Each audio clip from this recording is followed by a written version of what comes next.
Lahat ng nangyari sa buhay mo, kasalanan mo yan.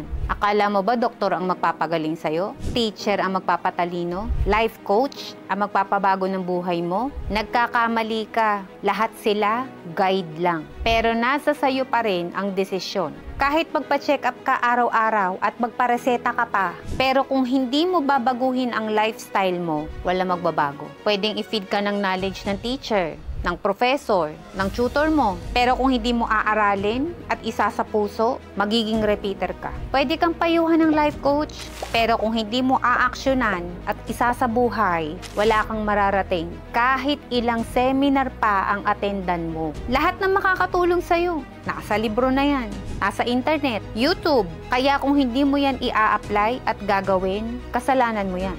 Uulitin ko, walang ibang responsable sa buhay mo kung di ikaw mismo. Kaya kung ako sa'yo, kilusan mo na.